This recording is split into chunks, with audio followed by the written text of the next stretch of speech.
একজন হত্যা হবে কেন? চেয়ারে বসা নিয়ে আপনি কেন হত্যা করবেন? আপনাকে এই ক্ষমতায় দিল কে?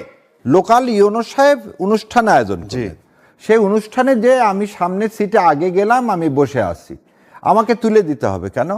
সো ভারত অলরেডি ডিক্লেয়ার দিচ্ছে যে বিএনপি ক্ষমতায় আসতেছে। আপনি সম্প্রতি একটা অনুষ্ঠানে ভোট ইঞ্জিনিয়ারিং নিয়ে শঙ্কা প্রকাশ করেছেন এবং বিভিন্ন রকম ইঞ্জিনিয়ারিং রিগিংয়ের উদাহরণ সেখানে টেনেছেন এবং দেখলাম যে আপনি দুইটা বাটি নিয়ে এসে সেখানে বুঝিয়ে দিচ্ছেন যে যদি এটা কেউ ভরে দেয় আমার অগোচরে, তাহলে আমি কিভাবে বুঝবো? আপনার ইলেকশন ইঞ্জিনিয়ারিং নিয়ে এত শঙ্কার কারণ কি? মানে কিভাবে আপনি এই কনফিউশনটা আপনার মধ্যে আসলো?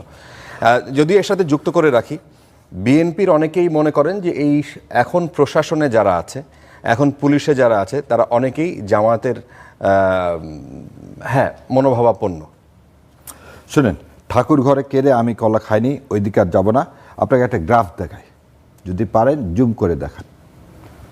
181 জন গত 16 মাসে বিএনপি ইন্টারনাল কনফ্লিক্ট, এবং তাতে হত্যা হয়েছে। এবং এই হত্যার মধ্যে কে কে আছে সেটাও বলে দিই। বিএনপি আছে, যুবলীগের আছে, যুব দলের আছে, ছাত্রলীগের আছে, কৃষক দলের আছে, সাধারণ ছাত্র আছে, ব্যবসায়িক আছে, নাইট গার্ড আছে, সাধারণ মানুষ আছে, এই যে পুরা, এবং সবজি বিক্রেতা পর্যন্ত আছে। এই 1.5 বছরে আজকে আপনি যে কথাটা আমার সম্মানিত ভাই বললেন, উনি তো বললেন যে হ্যাঁ ম্যানিফেস্টো প্রোগ্রাম অ্যারেঞ্জ করলে ইউনো সাহেব, এটা কিন্তু কোনো দলের অনুষ্ঠান না, লোকাল ইউনো সাহেব অনুষ্ঠান আয়োজন করলেন। সেই অনুষ্ঠানে যে আমি সামনের সিটে আগে গেলাম, আমি বসে আছি, আমাকে তুলে দিতে হবে কেন? তাহলে আপনি ওই যে এই কথাটা কেন বললাম, why this is a part of election engineering, আমি আপনাকে একটা জিনিস শোনাই কেন আমি ইলেকশন ইঞ্জিনিয়ারিংয়ের আশঙ্কা করতেছি। আমি 3টা কোশ্চেনের এখন উত্তর পাইনি, সেজন্য আমি ইলেকশন ইঞ্জিনিয়ারের আশঙ্কা করতেছি। সেই 3টায় প্রশ্নের উত্তর হচ্ছে, ভারত কেন বারবার বলতেছে বিএনপির সাথে, বলতেছে না কিন্তু বাংলাদেশে একটা নির্বাচন হলে নির্বাচিত দল যেই আসুক তার সাথে আমি কাজ করতে স্বাচ্ছন্দ্য বোধ করব, সেটা না বলে তারা বলতেছে বিএনপি ক্ষমতায় আসবে এবং বিএনপির সাথে ভারত কাজ করতে স্বাচ্ছন্দ্য বোধ করবে। সো ভারত অলরেডি ডিক্লেয়ার দিচ্ছে যে বিএনপি ক্ষমতায় আসতেছে। দ্বিতীয় আর একটা কথা কি বলছেন, যে যদি কারচুপি ইলেকশন না হয় তাহলে জামাত ক্ষমতায় আসবে না। সো ভারতে যে প্রিডিকশন করতেছে, ভারত জ্যোতিষীর যে ভূমিকায় আছে, এই ভূমিকাটার কারণে আমি বলতেছি। এবং আরো একটা জিনিস যেটা আজ পর্যন্ত মানে আমাদের কারো কাছে, জাতির কাছে ক্লিয়ার না, কি সেই অশনি সংকেত ছিল যার কারণে একটা দলের প্রধান এদেশে ফিরে আসতে পারেনি, কে কোন সিগন্যাল দিল।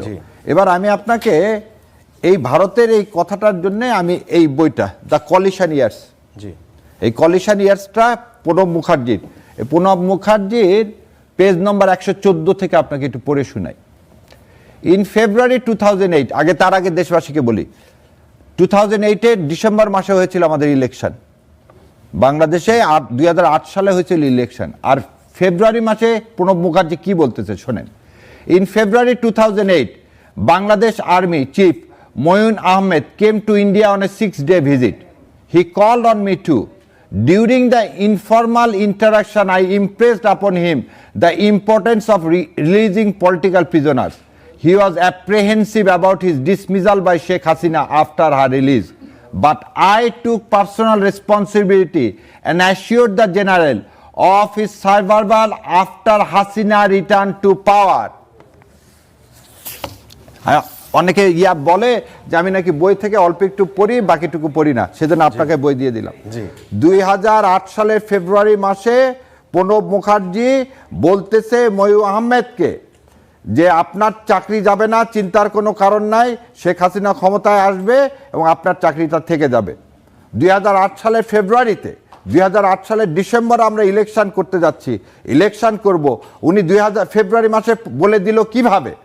আজকে সেই জিনিসগুলো এখানে কি উদীয়মান, এই যে হত্যাযজ্ঞ, এগুলো সব হচ্ছে ইলেকশন ইঞ্জিনিয়ারিং এর পার্ট। অল আর ইলেকশন ইঞ্জিনিয়ারিং পার্ট। কেন এই পার্ট? যে বিএনপির সাথে তুমি যদি বিএনপির কথা না শোনো, বিএনপিকে ভোট না দাও, তাহলে তোমার করুণ পরিণত ওয়েট করতেছে। এটাই 2008 সালে করে আসছে আওয়ামী লীগ। 2008 সালে কি করছে? 2008 সালে এই জনাব তারেক রহমানকে মারছে, মৃত্যু মুখে পতিত করছে, কোকোকে মৃত্যু মুখে পতিত করছে, করে পুরা ভোটারকে দেখাইছে যে বিএনপির এই করুণ অবস্থা, তুমি যদি বিএনপির পক্ষে ভোট দাও তোমারও এই করুণ অবস্থা হবে। আজকে কি বিএনপি সেই সিগন্যাল দিতে চায় বাংলাদেশ জামাত ইসলামকে? তো বড় ভুল হবে, তাহলে বড় ভুল হবে।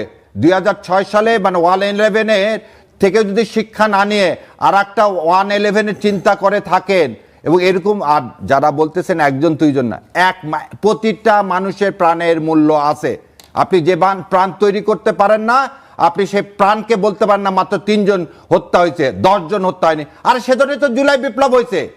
একজন হত্যা হবে কেন? চেয়ারে বসা নিয়ে আপনি কেন হত্যা করবেন? আপনাকে এই ক্ষমতা দিল কে? ও, আপনি তাহলে এই ত্রাসের রাজত্ব করে জিততে চান, সে আশা পূরণ হবে না ইনশাল্লাহ। আর এই যে ভারতের যে আগের মতো ভবিষ্যৎবাণী, ভারত আপনাকে আবার ক্ষমতায় বসাবে, সে আশাও পূরণ হবে না ইনশাল্লাহ। তাতে যাই হবে তাই এই দেশের জনগণ ফেস করবে।